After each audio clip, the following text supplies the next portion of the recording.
Salam saudara-saudara yang dikasihi Tuhan, selamat bertemu kembali dalam program Firman Menyapa HKBP Petojo. Sebelum mendengarkan firman Tuhan, marilah terlebih dahulu kita berdoa. Ya Tuhan, kami tahu bahwa seluruh jalan hidup kami tetaplah rahasia. Ada misteri-misteri yang kami tak sanggup mengerti seketika. Ada banyak hal yang kami tak sanggup tampung dalam pemikiran kami. Namun tolong kami ya Tuhan, untuk tetap belajar percaya kepadamu, untuk tetap belajar berpengharapan kepadamu. Biarlah melalui firman Tuhan hari ini, kami diajar untuk tetap belajar percaya kepada Tuhan. Ya Roh Kudus, tolong kami memahami firman Tuhan, supaya kami dimampukan untuk mengenali mana kehendak Tuhan. Kami sambut firman Tuhan dengan rasa syukur, dalam Yesus Kristus Tuhan kami. Amin. Firman Tuhan bagi kita pada hari ini tertulis dalam kitab Ibrani pasal yang ke-10 ayat yang ke-23. Demikian dikatakan, marilah kita teguh berpegang pada pengakuan tentang pengharapan kita, sebab Ia yang menjanjikannya setia. Demikianlah firman Tuhan. Yang berbahagia adalah orang yang mendengarkan firman Tuhan serta memeliharanya. Amin. Jemaat yang dikasihi Tuhan, hari ini kita sedang memasuki masa Sabtu Sunyi, yaitu masa antara Jumat Agung dan Paskah. Kemarin kita sudah memperingati kematian Tuhan Yesus Kristus untuk menebus dosa umat manusia. Besok, semua karya Tuhan Yesus Kristus akan sempurna melalui kebangkitannya. Nah, apa dampak dari kematian dan kebangkitan Tuhan Yesus Kristus bagi kita, umat yang percaya kepadanya? Renungan kita hari ini sebenarnya adalah bagian yang tidak terpisahkan dari Ibrani pasal 10 ayat 19-25. Dalam satu bagian yang utuh ini, yaitu Ibrani 10 ayat 19-25, kita bisa mendapati 3 kata marilah. Namun sebelumnya, mari kita baca Ibrani 10 ayat 19. Di situ dikatakan, oleh darah Kristus. Jadi di sini penulis kitab Ibrani mau berbicara kepada kita, apa dampak dari pengorbanan Kristus di kayu salib. Dampaknya secara dogmatika dikatakan, bahwa kita memiliki keberanian untuk masuk ke dalam tempat kudus Tuhan Allah. Ayat 19. Karena kita tahu, ketika Tuhan Yesus mati, tabir bait Allah terkoyak dari atas ke bawah. Namun itu adalah dampak kematian Tuhan Yesus secara dogmatis, yaitu bahwa kita memiliki keberanian untuk masuk ke dalam tempat kudus Tuhan Allah. Kemudian kita bertanya, apa dampak konkret? Apa dampak yang aplikatif dari kematian Tuhan Yesus bagi kehidupan kita? Maka Ibrani 10 ayat 19-25 ini mengandung 3 kalimat ajakan yang dimulai dengan kata marilah, yang salah satunya adalah nats renungan kita hari ini. Mari kita lihat satu persatu. Yang pertama Ibrani 10 ayat 22. Di situ dikatakan, marilah kita menghadap Allah dengan hati yang tulus ikhlas dan keyakinan iman yang teguh. Jadi dampak konkret kematian Tuhan Yesus Kristus yang pertama dalam kehidupan kita adalah berhubungan dengan iman. Kemudian yang kedua, Ibrani 10 ayat 23 yang menjadi nats renungan kita hari ini mengatakan, marilah kita teguh berpegang pada pengakuan tentang pengharapan kita, sebab Ia yang menjanjikannya setia. Jadi dampak konkret yang kedua berhubungan dengan pengharapan. Dan yang ketiga Ibrani 10 ayat 24 dikatakan, dan marilah kita saling memperhatikan supaya kita saling mendorong dalam kasih dan dalam pekerjaan baik. Maka dampak konkret yang ketiga dari kematian Tuhan Yesus Kristus berhubungan dengan kasih. Jadi secara umum dampak konkret kematian Tuhan Yesus Kristus yang dibicarakan Ibrani 10 ini berhubungan dengan 3 hal, yakni iman, pengharapan, dan kasih. Jadi dari marilah yang pertama yang berhubungan dengan iman, hendak dikatakan bahwa oleh kematian Tuhan Yesus Kristus kita dapat menghadap Allah secara pribadi kapan saja kita mau. Mau jam 12 malam, jam 3 pagi, jam 5 pagi, jam 12 siang, kapanpun dan dimanapun. dan tanpa perantaran apapun dan siapapun, kita bisa langsung menghadap hadirat Allah yang Maha Kuasa. Mengapa?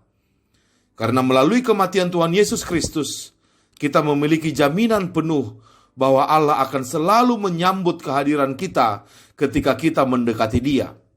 Karena kita mendekat Tuhan bukan karena pekerjaan kita, melainkan karena pekerjaan Kristus yang sempurna itulah kita mendekat kepada Allah. Oleh karena itu jugalah Allah akan selalu menyambut kedatangan kita, mau kapanpun dan dimanapun. Bukankah ini luar biasa? Kemudian, dari marilah yang kedua, ini berhubungan dengan pengharapan kita. Nah, seringkali, kalau kita berbicara tentang harapan, maka itu berkaitan tentang sesuatu yang kurang pasti. Bagaimana? Masih harapan gitu ya. Jadi artinya kurang pasti. Kalau dikatakan ada harapan berarti ada peluang sih, tapi tipis atau tidak pasti. Namun dalam kekristenan atau dalam Alkitab, kita tidak berbicara tentang harapan jenis yang seperti ini. Harapan yang jenisnya tidak pasti. Pengharapan dalam Alkitab adalah pengharapan yang pasti, bukan pengharapan yang tidak pasti atau 50-50. Mengapa? Karena kekuatan kita untuk berpegang teguh pada pengharapan kita adalah kesetiaan Allah. Kita tidak menaruh pengharapan kita pada kekuatan kita memegang Allah, melainkan kita menaruh pengharapan kita pada kekuatan atau kesetiaan Allah memegang kita. Dan kita tahu Allah setia memegang kita. Dan bukti kesetiaan Allah adalah kematian anaknya untuk keselamatan kita. Jadi, karena Allah setia, maka kita bisa setia kepada Allah. Itu sebabnya kalau masih dalam tahap pengharapan, orang biasanya masih cemas. Bisa nggak ya? Berhasil nggak ya? Tapi kalau orang Kristen, walaupun masih dalam pengharapan, dia tidak lagi berharap-harap cemas, melainkan bersukacita dalam pengharapan. Roma 12 ayat 12. Itulah orang Kristen. Meskipun masih berharap, namun dia sudah bersukacita. Sebab oleh kesetiaan Allah, pengharapan itu hanya soal menunggu waktunya saja. Sebab oleh kesetiaan Allah, harapan kita mendapat jaminan kepastian. Itulah dampak konkret dari kematian Tuhan Yesus Kristus dalam kehidupan kita yang berhubungan dengan pengharapan. Jadi, kita akan tetap bergerak maju dalam pengharapan iman kita kepada Tuhan. Seperti perkataan Martin Luther, "If you can't fly, then run. If you can run, then walk. If you can walk, then scroll. The most important is you keep moving forward." Jika kamu tidak dapat terbang, maka berlarilah. Jika kamu tidak dapat berlari, maka berjalanlah. Jika kamu tidak dapat berjalan, maka merangkaklah. Intinya adalah tetaplah bergerak maju dalam iman dan pengharapanmu. Karena apa? Karena jaminan kepastian pengharapan kita bukan terletak pada kesetiaan kita memegang Allah, melainkan pada kesetiaan Allah memegang kita. Dan terakhir, marilah yang ketiga adalah yang berhubungan dengan kasih kita. Di Ibrani 10 ayat 24 dikatakan, "Dan marilah kita saling memperhatikan, supaya kita saling mendorong dalam kasih dan dalam pekerjaan baik." Jadi karena Kristus sudah mati untuk kita, maka tidak ada seorang pun dari kita yang tidak berhutang kepadanya.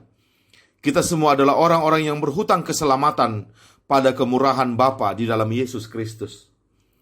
Maka sebagai orang yang berhutang dan yang hutangnya sudah dibayar lunas, maka sudah sepatutnya juga kita menghapus hutang kesalahan orang lain terhadap kita. Itu sebabnya dampak konkret dari kematian Tuhan Yesus Kristus dalam hidup kita, selain terhadap iman dan pengharapan kita, adalah terkait terhadap sikap kita terhadap sesama. Ibaratnya kita mau berkata, udahlah, sebagai sesama orang yang berhutang dan hutangnya sudah diputihkan, gak usahlah merasa lebih hebat. Mari saling merendahkan diri. Mari saling memutihkan utang kesalahan satu sama lain. Mari saling mendorong dalam kasih dan dalam pekerjaan baik. Agar pengorbanan Kristus itu tidak menjadi sia-sia, melainkan cinta kasih Kristus dari hatinya yang tercabik, akhirnya nyata dalam kehidupan persekutuan kita bersama dengan orang lain. Itulah yang dikatakan oleh Rasul Paulus dalam 1 Korintus 6 ayat 20. Sebab kamu telah dibeli dan harganya telah lunas dibayar, karena itu muliakanlah Allah dengan tubuhmu. Ya, kita sudah dibeli dengan harga yang mahal dan harga itu sudah lunas dibayar. Maka sepantasnya lah kita memuliakan Allah dengan tubuh kita, dengan cara memperlakukan sesama kita dengan baik dan sopan. Kiranya Tuhan menolong kita melakukan firman-Nya. Amin. Mari kita berdoa. Terima kasih ya Bapa untuk firman-Mu hari ini yang mengingatkan kami dampak dari kematian Tuhan Yesus Kristus dalam kehidupan kami. Dampak bagi iman kami, dampak bagi pengharapan kami, dampak bagi kasih kami terhadap sesama. Agar melalui firman ini, kiranya kematian Tuhan Yesus Kristus tidak menjadi sia-sia, tapi kematian itu menjadi berdampak konkret dalam kehidupan kami, dalam sikap kami kepada Tuhan, dan maupun sikap kami terhadap sesama.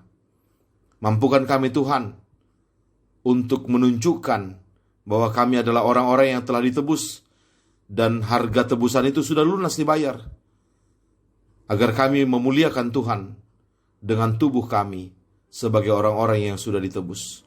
Mampukan kami jadi pelaku firman ya Tuhan, dan mampukan kami untuk tetap setia beriman dan berpengharapan kepada Tuhan. Dalam Kristus Yesus kami berdoa. Amin. Selamat beraktivitas, Tuhan Yesus memberkati. Shalom.